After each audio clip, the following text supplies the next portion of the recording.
Oh, welcome back. I've got Ian Lurie here, and Ian was one of our speakers. You've been a speaker a couple of times at Resonate, Yeah, yeah. and what Ian brings to the table, like, okay, so we always talk about at Resonate that we want content that doesn't start at the bottom and that you have to have a certain amount of knowledge and get going. And so then Ian starts talking and people just sit there during these presentations and they're just scribbling mad notes. And then every once in a while, Ian looks up and goes, "Did I lose you guys?" And everyone's going, keep going, because he just like spews out this amazing information. And it covers the topic of SEO, right? From a broad sense, SEO. And then we've covered both SEO for your website and SEO for Amazon. So with all that being said, how are you? How are things? Good, good. Adapting, I think, like everybody. You'll Yeah. see, you'll see a dog and cats going by. You'll hear construction next door. It's kind of our new reality, right? So, Yeah, exactly. So what I want to ask is, and I want to kind of bounce a little bit back and forth between our website and Amazon, because we're gonna have some people going deeper into the Amazon SEO. mhm. But like, let's talk about e-commerce SEO. Um, Anything major from like algorithmic changes that are things that we were doing in the past that we should stop doing today? Well, it comes down to content. I mean, there's things that have not changed. One thing that's changed a lot, though, is Google has gotten better and better at sniffing out um, content that expounds on a topic for the sake of getting words onto a page more often. It used to be that a tactic was to write about every single aspect of every product you sold and write about it a lot and repeat it, and even write about it if your competition's written about it, and just do the same stuff again and again and again. We're seeing more and more sites just get hammered in the rankings, over the last year for those kinds of tactics. So that's probably the single biggest change in e-commerce SEO. And what's the cleanup that you need to do for that? You need to basically go back and is it consolidate your old articles, get rid of purge articles, write new articles? What's the best practice if that's what I've been doing, and just kind of pumping out content? Now I need to go back and do what? Well, I'll tell you that Google has not been clear. They'll say write great content and the traffic will follow. What I have found works is pruning. So getting rid of a lot of the lower quality content, um, doing roll-ups. So taking low quality content where you have one or two really good ideas in it and taking many of those pieces and then tying them together and doing a new piece. And then writing new content, putting together new stuff that's of genuine use. um, really good how-tos, really good guides to selecting the right product. Really invest some time in what you're creating. What's the timeline if I have a relatively new site, say within the last year or two, right? In the grand scheme, that's pretty new. Mhm. What's the timeline? Like, do I need to be writing once a month, twice a month? When should I start to see organic ticking up in my Google Analytics? That's a really tough one. How do I've you always set how do you said, set an expectation like when you're talking to well, a client, right? that's so what I always tell clients is do what you can do consistently. So maybe you can only do once a month. And I always set up this green circle, blue square, black diamond content, which if you're a skier or a mountain biker, you'll recognize those symbols where, green circle is content you can produce very consistently on a daily or weekly basis. And that might be a tweet. That might be all you can do. Or it might be, a 2,000 word article. So what I have clients do is try to set a structure where, there's that green circle, blue square is something you do once a month, black diamond is once a quarter, and whatever your resources are, build your schedule around those. And maybe it does mean a tweet every day is your green Your circle. green circle, Um, yeah. you know, but you have to set the expectation for yourself. You have to do something sustainable, because otherwise you do get into that rut of creating lots of low quality content just to kind of keep to your calendar. So be consistent. When you will see an impact, that's really hard to say. And content is what gets you off the margins. So, a well-built site, visibility, authority, those are the things that get you ranked and get you indexed and get you, some consistent low level of traffic. Content is what pushes you kind of to the next level. So you have to set expectations around that. Once you build your site, you should start seeing organic traffic pretty quickly. I mean, a month, 2 months at most. If you don't, you're either in a really competitive area or something is not right. And I can say that pretty confidently. Yeah. And I think that, it's something as you and I are both content creators. In addition to what we do in our day jobs, we're content creators. And I think one of the biggest challenges of being a content creator is the consistency of doing it. Right. Mm-hmm. And one of the things we talk about a lot at Seller Labs when we're talking about content is not can we do it, but can we sustain it? I know Yeah. I can do a Facebook Live, but can I really do a Facebook Live every week for the next year? And so, like we launched Facebook Live and we quickly, we did it for about 2 months every week. And then we started doing it every other week. And I know I can sustain every other week. Every week Mm-hmm. was just not really sustainable. Mm-hmm. So we kind of talked about what's changed and how the algorithm has changed a little bit. What tried and true tactics have remained the same? What are the things that are like the cornerstone of things you've even done 5 years ago that you still find people not doing today? Well, I think a lot of folks forget that there's 3 components to SEO, right? There's visibility, which is technical SEO. There's relevance, which is content, and there's authority, which is links and the other things that make you look important. And what I find is a lot of people simply forget about visibility. They go all in on links, including tactics that I don't agree with. They go all in on cranking out content, but their site has especially in e-commerce, has some kind of huge technical problem that's preventing consistent traffic. There's a cat pawing at me right now. Sorry. That's one. And then the other one in e-commerce is paying attention to your product descriptions. Write good ones, right? That's still true. It's always been true. Unique, useful product descriptions. So I'd say those 4 things. I rambled a little bit there, but you get the idea. So back in the day, when I was running textbooks.com and was much more into site SEO than Amazon SEO, Google had a guy, his name I think was Matt Cutts. Yep. And he was kind of the oracle, right? And and he would drip out these little pieces of information, and then everybody would scramble crazy to figure them out. Is there anything kind of on the horizon that is being talked about? Like I know that AMP was a big thing for websites, which made them more search friendly and more mobile friendly, and Google did a big change for your ability to. We Seller Labs got dinged for mobile, and the funniest thing is that like 85% of our traffic is not mobile, but we got like caught up in the mobile. Is there anything coming down the pipeline that people should kind of be aware of? The biggest announcement Google's made is that starting in 2021, they're going to actually look at these things called Core Web Vitals, which is a set of metrics around site performance and usability.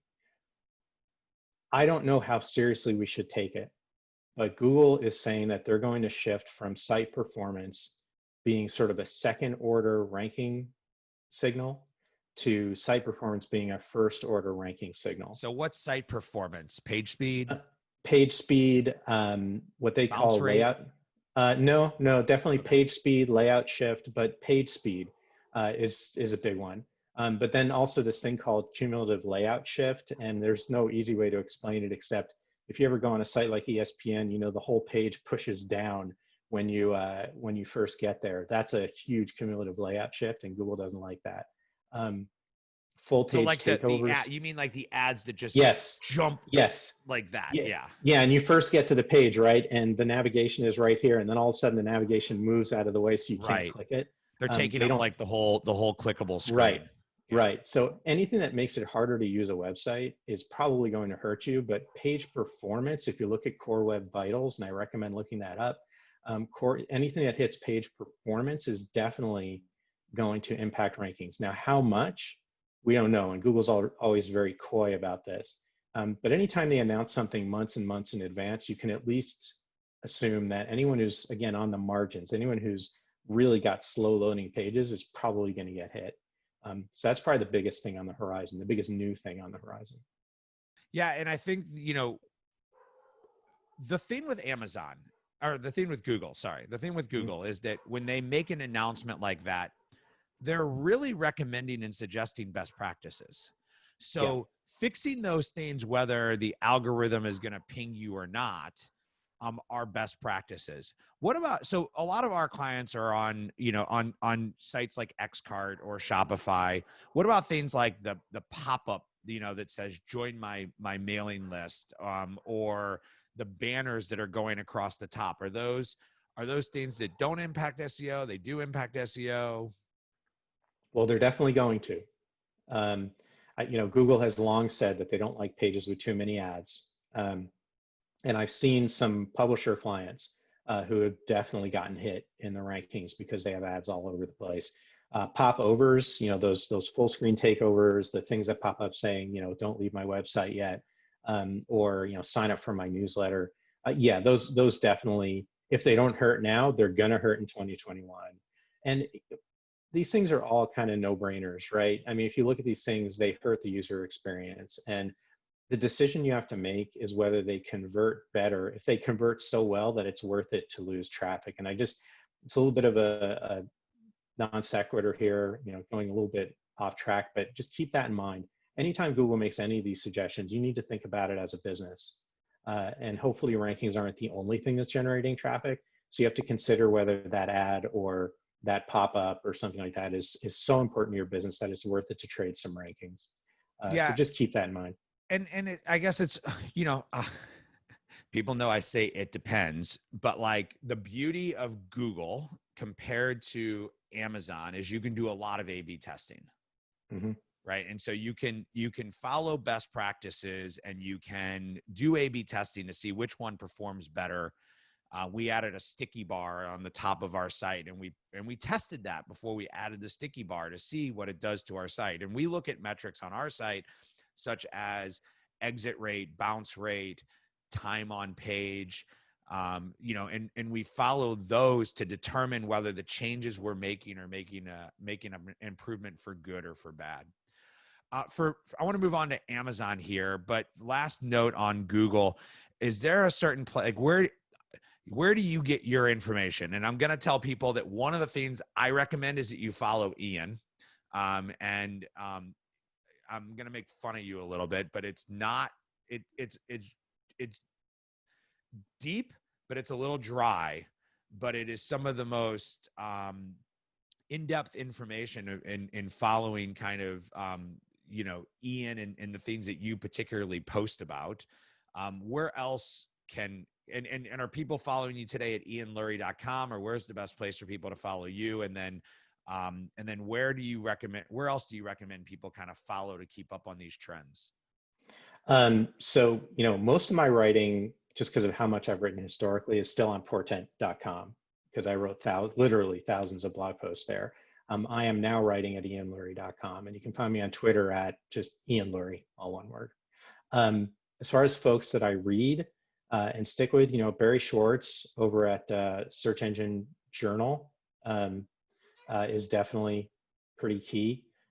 He just does these daily little snippets where he's doing more to keep up with news in the space than just about anybody else.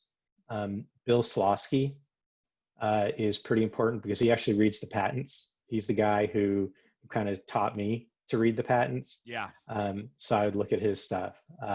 I would look at Brittany Mueller, who's probably one of the smartest people in the machine learning space right now and applying machine learning to SEO.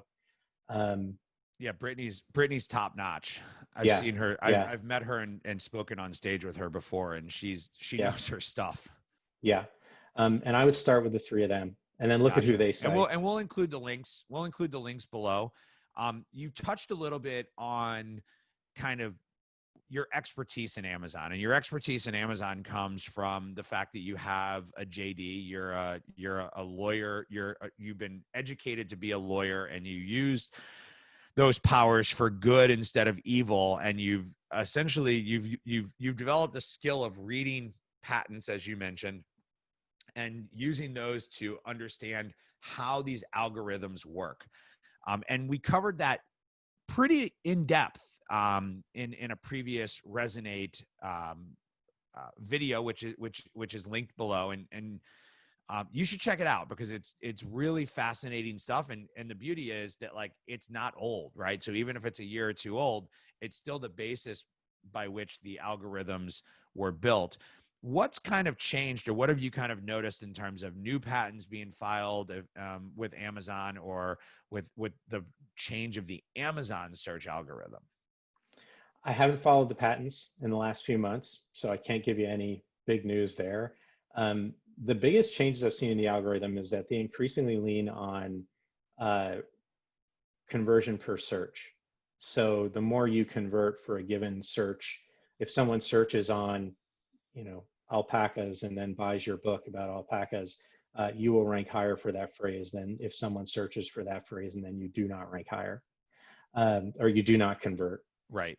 They lean on that increasingly, and some of that is a causation versus correlation thing, where better written bullets and better use of keywords and all those kinds of things help you rank higher. The thing that's harder and harder to tell is whether you rank higher because you're then showing it for searches where you convert better, or you rank higher because of that language on your page. So that's the change I'm seeing increasingly. Yeah, and if you go back to some of the, I don't even know if you remember all the videos that you did, but we did a lot of like fun little case studies where we were basically putting words in and trying to get products to rank for certain titles, Mm-hmm.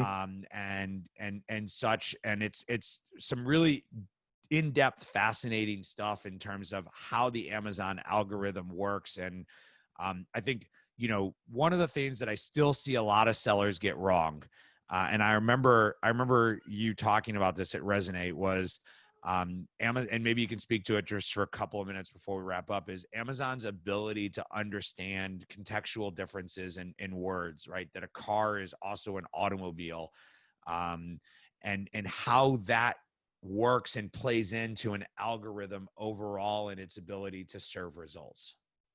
Well, and that's a change in search in general.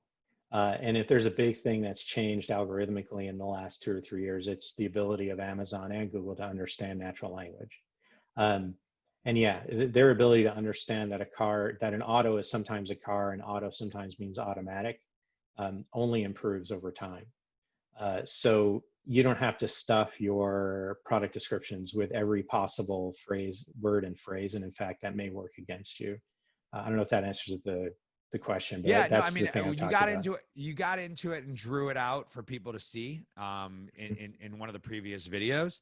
So I think people can go there and can learn a lot more. But I think it's about the machine learning getting smarter and smarter Yeah. to what we do. And I think the one thing that you and I both agree on from an SEO perspective is that you should write for your consumer to buy, not write for the search engine.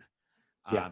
And I think the biggest change I've seen is that photos have become more and more important. And while they don't play into the SEO side of the equation, they do play into the conversion side of the equation. Well, and on Amazon, because the connection between search, conversion, and rankings is so tight, photos they do play into the SEO side of the equation, because a better photo means a higher conversion rate on your sales, which will lead to higher rankings. I mean, if there's one thing we know, we can talk about word vectoring and BERT and all these other algorithms for language processing, but the one thing we know on Amazon is conversion per keyword is critical. So images, they're important on Amazon. They're really important. We're all fighting for keywords. We're all fighting for rank of our keywords. Thank you for sharing a little bit about what's going on today. For everybody who's trying to build off of Amazon, highly recommend both of Ian's previous presentations. You'll learn a lot about Amazon, a lot about Google, a lot about SEO in general. And I also recommend you follow Ian. He's one of my go-tos in this space and in SEO in general. So thanks for joining me again, and look forward to catching up with you soon. Thanks, Jeff.